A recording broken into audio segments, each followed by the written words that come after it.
नमस्ते मुलांनो. आज आपण मराठी विषयामध्ये तिसरा पाठ आयुष्य आनंदाचा उत्सव. मागील भागापासून आपण या पाठाचे वाचन आणि स्पष्टीकरण करत आहोत. हा पाठ अभ्यासत आहोत. यामध्ये आपण मागील भागाचा थोडक्यात आढावा घेऊया की लेखक शिवराज गोरले यांनी हा अतिशय सुंदर असा पाठाचं लेखन केलेले आहे. यामध्ये आपण जीवनाचा आनंद कसा शोधावा, हा बाहेर कुठेही न शोधता आपल्या अंतःकरणात आपल्या मनातच हा आनंद असतो, तो आपण कसा घ्यावा आणि माणसाचे विविध विचारांचे वागण्याच्या प्रकृती किंवा विकृती म्हणूयात, हे या पाठामध्ये लेखकांनी अतिशय सुंदर आणि छान प्रकारे नमूद केलेले आहे की माणूस आनंद हा आपल्या अंतःकरणात आणि मनात न शोधता बाहेर शोधत असतो. माणसे तेवढे विकृती किंवा प्रकृती, त्यामध्ये माणूस इतरांच्या दुःखात आपला आनंद मानतो. आणि काही काही लोकांना तर वाटतं की आपला जन्म हा दुःख राहण्यासाठी किंवा दुःखित राहण्यासाठी झालेला आहे. जीवनात एखादी इन्सिडेंट घडला, घटना घडली, तर त्या दुःखातून ते बाहेर न येता त्या दुःखातच ते बुडून राहतात आणि आपल्या अंतःकरणाची आणि मनाची कवाडे आनंदासाठी कायमची बंद करतात. त्यामुळे आनंद हा दाराशीच उभा राहतो आणि दुःख हे मनाच्या खोलीमध्ये आतमध्ये घुटमळत राहते, ते बाहेर पडू शकत नाही. तर अशा परिस्थितीमध्ये आपण हा आनंद आपल्या मनातच शोधायचा असतो. आनंदाचं स्वागत आपल्याला करायचं असतं. आपण कुठेही दुसरीकडे आनंद न शोधता आनंद हा आपल्या जवळच असतो, फक्त तो आपल्याला अनुभवायचा असतो.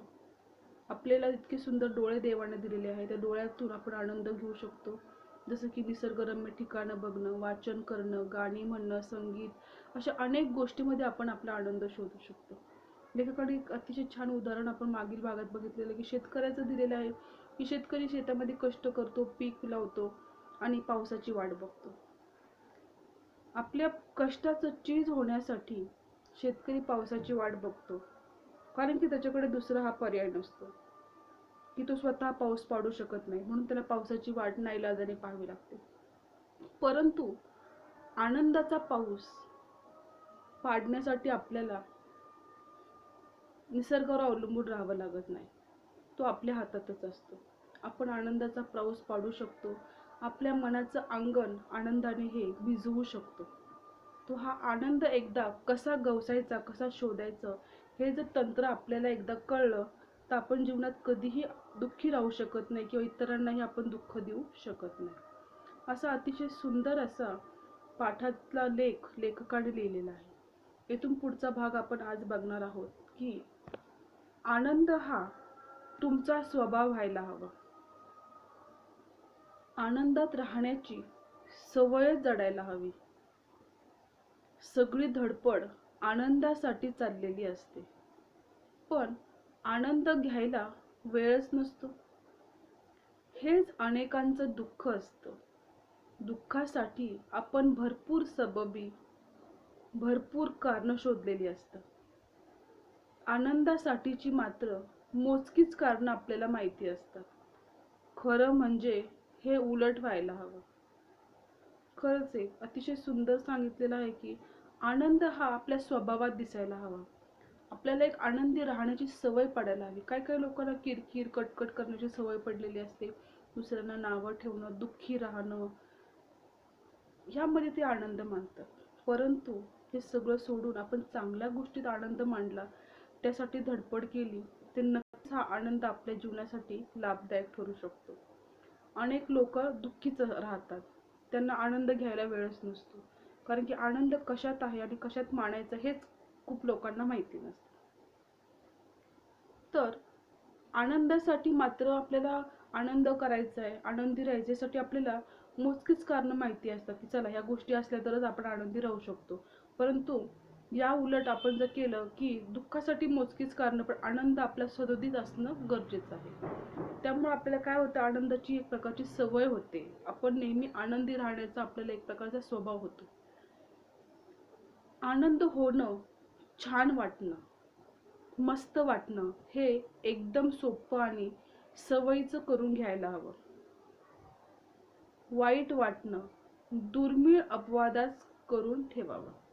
म्हणजे माणसाच्या जीवनात जसं आनंद आहे तसं दुःख आहे. मी म्हणत नाही की आनंद दुःख करूच नका किंवा दुःख येतच नाहीत. दुःख येतात, पण त्या दुःखातूनच, त्या दुःखाला सावरून, त्या दुःखाला पार करून आपण आनंदी जीवन कसं जगू शकतो याकडे आपला जास्त कल पाहिजे. आणि दुःखाला आपल्या जीवनात दुर्मिळ स्थान पाहिजे, एक अपवाद पाहिजे की दुःख धरून न बसता आपण ते कमी प्रमाणात दुःख करून त्या दुःखातून सावरून आपण आनंदी राहणं गरजेचं आहे. सौंदर्य जसं पाहणाऱ्यांच्या दृष्टीत असतं तसा आनंद घेणाऱ्यांच्या वृत्तीत पण असतो. जसं आपले डोळे बघतील तसं आपल्याला आनंद मिळतो. दुःखित गोष्टी बघितल्या तर आपल्याला दुःख होतं. आनंदी, मनाला मोहणाऱ्या, मनाला स्पर्श करणाऱ्या गोष्टी बघितल्या की आपल्या मनाला आनंद होतो. इथं लेखकाने एक छान उदाहरण दिलेलं आहे. लहान मूल निरागस आनंदी वृत्तीचं असतात, म्हणून ती आनंद घेण्यात तरबेज असतं. आनंद हा त्यांचा आग्रह असतो, अधिकार असतो. त्यांनी हात केल्यावर चिमणी भुरकून उडून गेली तर त्यांना केवढा आनंद होतो, किती आतून हसतात ती. एकदम लहान आणि छोट्या निरागस मुलांचं उदाहरण दिलेलं आहे की ते कसे छोट्या छोट्या गोष्टीत आनंद मानतात. त्यांचं जीवनच आनंदासाठी असतो आणि आनंदितच राहणं हाच त्यांचा आग्रह असतो. की एखादी चिमणी समजा भुरकून उडून गेली तर त्यांचे हात हलवण्याने ती चिमणी उडून गेली तर त्यांना एकदम आनंद होतो त्या गोष्टीचा आणि ते खूप हसतात. ही उदाहरणं आपण आपल्या रोजच्या जीवनात लहान मुलांसोबत ती अनुभवलेली आहेत. आपण मोठे होतो आणि ह्या छोट्या छोट्या आनंदाला आपण पारखे होतो. आपण जसजसे मोठे होतो तसतसा आनंद हा मागे पडतो. दुःख, टेन्शन, ईर्ष्या, द्वेष, राग ह्या सर्व गोष्टी आपल्या मनात घर करत चालतात. आनंदाची हीच तर गंमत असते. आनंद छोट्या छोट्या गोष्टीतच असतो, मोठ्या गोष्टीत नसतो. तो आपल्याला फक्त शोधायचा असतो. आपण मात्र तो मोठ्या गोष्टी शोधत असतो की नाही, मला मोठ्या गोष्टी असल्या तरच मी आनंदी राहू शकते, छोट्या छोट्या गोष्टीत मी आनंदी राहू शकत नाही. काही काही ना इतरांची सेवा करायला आनंद मिळतो, काही काही ना आपल्या आवडीचं काम करण्यामध्ये आनंद मिळतो. जसं की सांगितलं, वाचनात, लेखनात काहींना आनंद मिळतो, निसर्गातल्या चांगल्या गोष्टीमध्ये रमण्यामध्ये काहींना आनंद मिळतो. अशा छोट्या छोट्या गोष्टीमध्ये प्रत्येकजण आपला आनंद शोधत असतो आणि तेच योग्य आहे.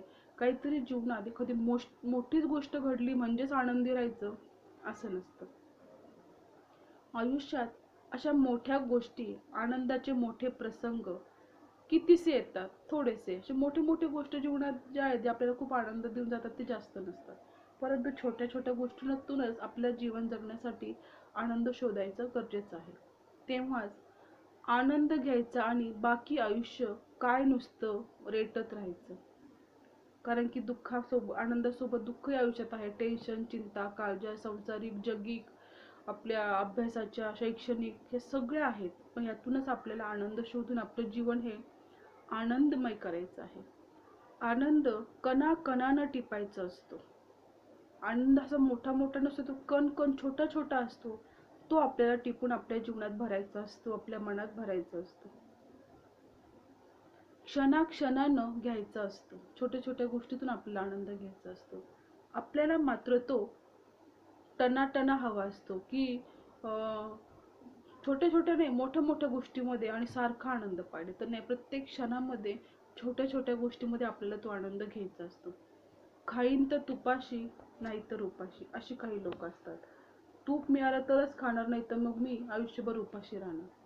तोपर्यंत तूप मिळत नाही तोपर्यंत उपाशी राहणार. त्यांनी काय होतं, त्याचं स्वतःच नुकसान होतं आणि इथंच माणसांचं चुकतं. निसर्गात तर काय आनंद भरून राहिलेला आहे. देता किती, घेशील दो कराने. किती देतो तो आपला आनंद. आपण दोन दोन कर म्हणजे हाताने घेतले तरी पण तो आपल्या हातात मावणार नाही, इतका मोठा आनंद निसर्ग आपल्याला देत असतो.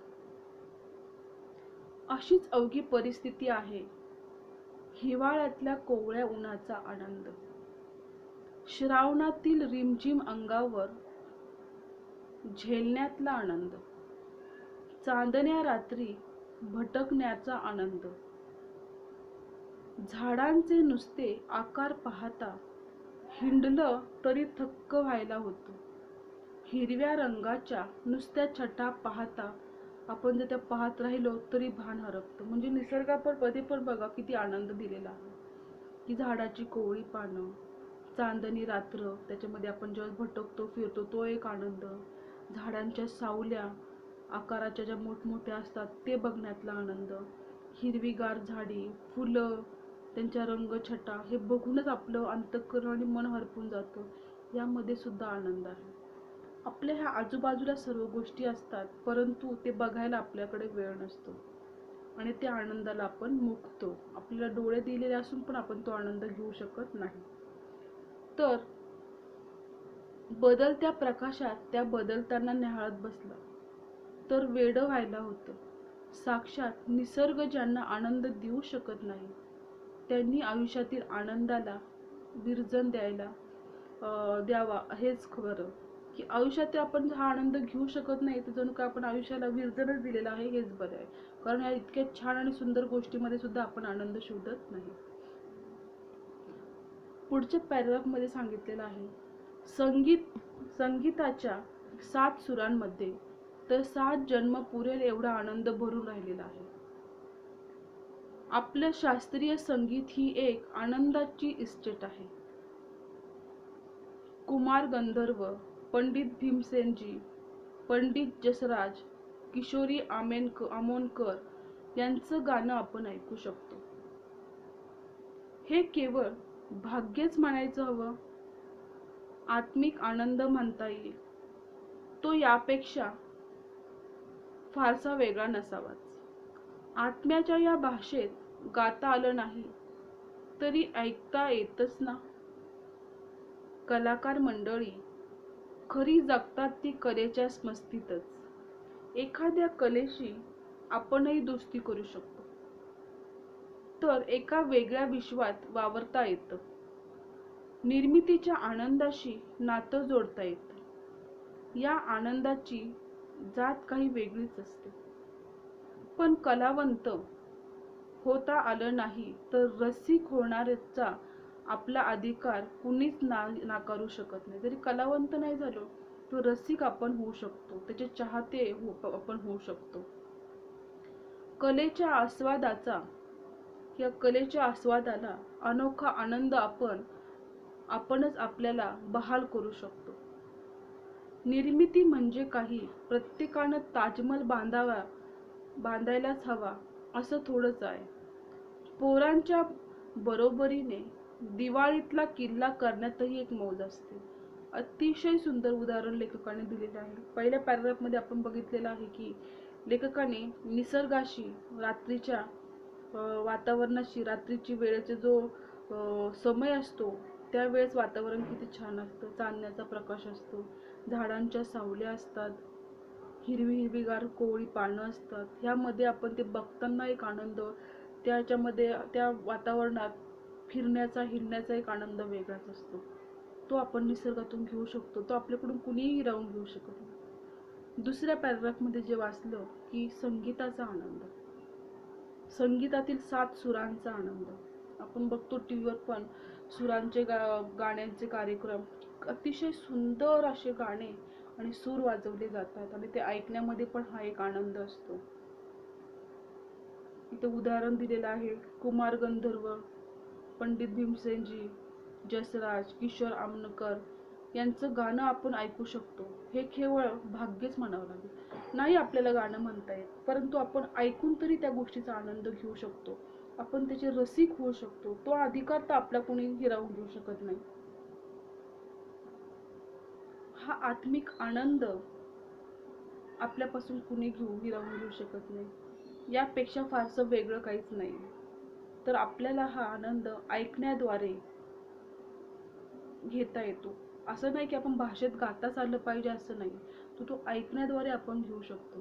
खरं तर आपण हे कलाकार जे बघतो, जे कॉमेडी करतात, जसं की चला हवा येऊ द्यामध्ये बघतो आपण, भाऊ कदम म्हणा किंवा बाकी सहकारी मंडळी किती छान प्रकारे अभिनय करतात, नाटकं करतात, मिमिक्री करतात. हा एक त्यांना एक देणगी आहे, त्यांची एक आवड आहे आणि ते पूर्ण जगाला त्यामध्ये हसवतात. आपण ते कार्यक्रम बघून किती हसतो. म्हणजे ते स्वतःही त्यामध्ये आनंदी राहतात आणि इतरांनाही त्याचा आनंद देतात.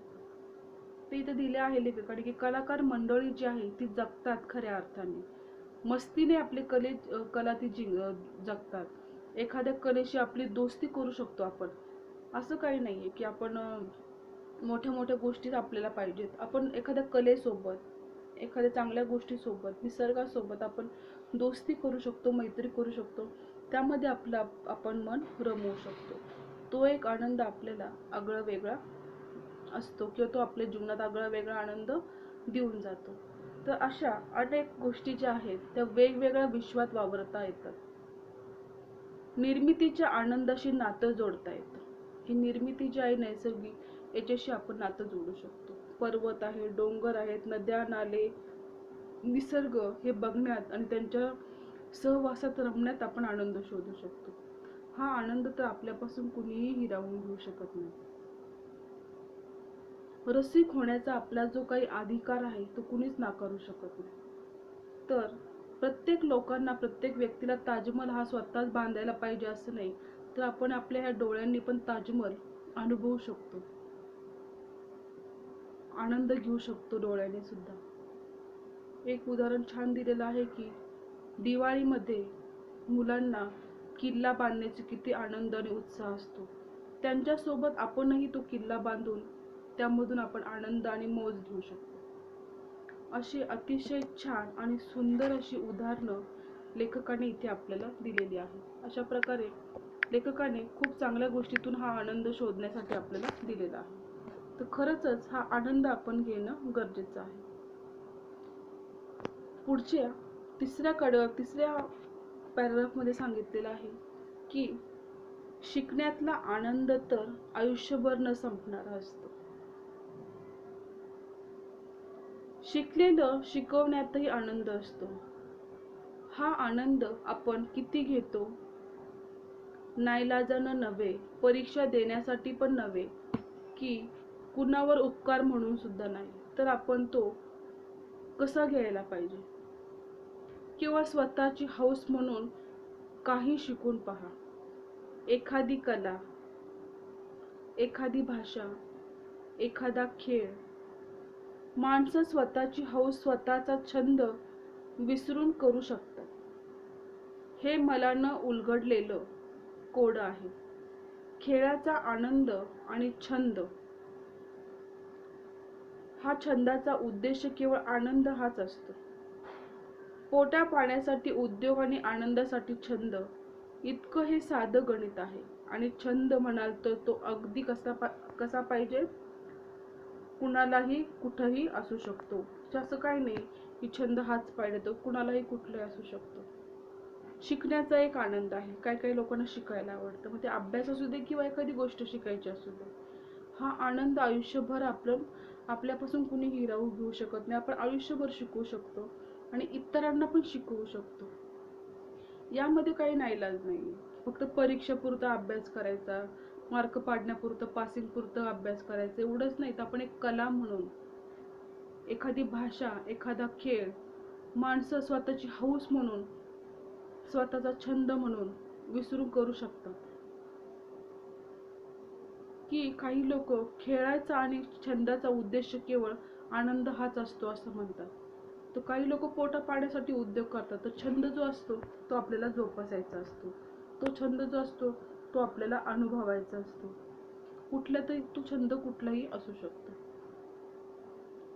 वेगवेगळी दगडी गोळा करणं किंवा पक्षी निरीक्षणाचं कसलं वेड घेता लोक डोक्यात, पण तेच त्यांच्या आनंदात आणि उत्साहात रहस्य असतं. काही काही लोकांना कलरचे दगड गोळा करणार किंवा पंख गोळा करणार पक्ष्यांची, किंवा पक्ष्यांचं निरीक्षण करण्याचा छंद असतो. त्यांच्या डोक्यात पण तेच असतं. आनंद हवा असेल तर थोडंसं वेड व्हावंच लागतं. वेड म्हणजे काय? एखादी गोष्ट जोपासायची आहे तर ती गोष्ट आपल्याला जोपासण्यासाठी प्रयत्न करणं, अंमलात आणणं. नेहमी शहाणं सुरात राहून जमत नाही की आम्ही खूप शहाणे सिन्सिअर आहोत, असं राहण्याची गरज नाही. ते एखाद्या गोष्टीचा आपण वेड होऊ शकतो किंवा त्या गोष्टीचा पाठलाग पण आपण करू शकतो. शहाणं सुरतं राहायचं असेल तर वाचनाचा छंद लागतो. मोस्टली जे लोक वाचन जास्त करतात त्या लोकांमध्ये ही सिन्सिअरिटी आपल्याला आढळून येते. ही सोबत तुम्हाला कधीच दगा देत नाही. या आनंदासाठी टिचून पैसे मोजावे लागत नाही, की वाचनाचा छंद जोपासायचा असेल तेवढे एवढे पैसे भरा, एवढे डोनेशन भरा, याची गरज पडत नाही. तर वाचनाचा जो छंद, आवड आहे, हा तुमच्यापासून कुणीही हिरावून घेऊ शकत नाही. तर तुम्ही तुमच्या आवडीनुसार वाचन करू शकतात. त्यासाठी तुम्हाला कोणतेही पैसे भरण्याची गरज नाही. तुम्हाला हा आनंद कुणीच देऊ पण शकत नाही आणि तुम्हापासून हिरावून पण घेऊ शकत नाही. सपाटून वाचावं आणि झपाटून जावं. माणसं अस्वस्थ होतात, उदास होतात, तेव्हा परमेश्वराचा धावा करतात. काही जण अशा वेळी आवडीचं पुस्तक वाचतात. त्या दृष्टीनं पुस्तकाला परमेश्वरच म्हणायला हवं. अशा वेळी मित्रही हवे असतात, पण ते कधी नेहमीच उपलब्ध असतात असं नाही. पुस्तक म्हणजे कायम उपलब्ध असलेले मित्र आहे. आता जे लोक पुस्तकाला आपला छंद किंवा मित्र समजत आहेत, ते लोक आपलं दुःख विसरण्यासाठी पुस्तकाचा आधार घेऊ शकतात.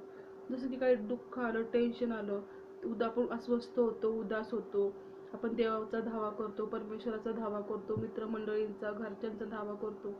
पण हे लोक आपल्या दुःखाच्या वेळेस कधी उपलब्ध असतीलच असं नाही. परंतु असा पुस्तकासारखा एक मित्र आपण केला तर तो आपल्यासाठी कायम धावून येतो आणि आपलं दुःख विसरण्यासाठी तो आपल्याला मदत करतो. निसर्गाची सोबत, संगीताचा साथ, पुस्तकाची संगत असेल तर माणूस जगाच्या पाठीवर कुठेही एकटा राहू शकत नाही. ज्यांना निसर्गाची रमण्याची आवड आहे, संगीताची आवड आहे, पुस्तकाची संगत, वाचनाची संगत आवडते, ते लोक जगाच्या पाठीवर कधीच एकटे राहू शकत नाही. कारण की ते त्यांचा वेळ वाचनात, निसर्गाच्या सानिध्यात, पुस्तक वाचण्यामध्ये, ते आपल्या संगीतामध्ये घालवत असतात. गाणे म्हणण्यात, संगीत वाजवण्यात ते घालवत असतात. एकटं असण्यातही एक वेगळाच आनंद असतो. तुम्ही स्वतःच्या अंतरंगात हलकीच डोकावू शकता, स्वतःला ओळखू शकता, स्वतःशी संवाद साधू शकता. म्हणजे एकटेपणा हा पण एक आनंद आहे. त्या एकटेपणामध्ये आपण एवढ्या सगळ्या गोष्टी अनुभवू शकतो. स्वतःचा आत्मपरीक्षण करू शकतो, स्वतःच्या अंतरंगात डोकावून बघू शकतो, स्वतःशी संवाद साधू शकतो. याच्यासारखी अद्भुत गोष्ट कोणतीच नाही. तर जगामध्ये आपण किंवा घरामध्ये आपण स्वतःला एकटं समजण्याआधी, पूर्वी किंवा समजण्याशिवाय या सर्व गोष्टी अनुभवणं खूप गरजेचं आहे आणि खूप चांगलं आहे. तर आपण या सर्व गोष्टी अनुभवू शकतो. निर्मिती, शोधू, साक्षात्कार हे एकटेपणाचे आविष्कार असतात. की कोणतेही शोध जे लावतात, सायंटिस्ट म्हणा किंवा मोठे मोठे लोक शोध लावतात, निर्मिती करतात, हे एकटेपणाचे आविष्कार आहेत. सर्वांमध्ये हे विचार त्यांच्या मनात येतील. जेव्हा ते एकटे असतात त्यावेळेस ते खूप सारे संशोधन करतात, खूप साऱ्या निर्मिती करत असतात. जो एकटेपणातला आनंद घेऊ शकतो, थेट जीवनाच्या सोबतीनंच जगू शकतो. दुःख त्याच्या वाटेला कधी जातच नाही. जो व्यक्ती एकटा असतो, तो ज्याच्या संग असे सर्व नैसर्गिक, संगीताच्या, पुस्तकांची सोबत असते मित्र म्हणून, ते जगात कधीही एकटे राहू शकत नाही किंवा ते एकटे स्वतःला म्हणू शकत नाही. आणि ते लोक सदैव आनंदित असतात आणि दुःख त्यांच्या वाट्याला कधीही जात नाही.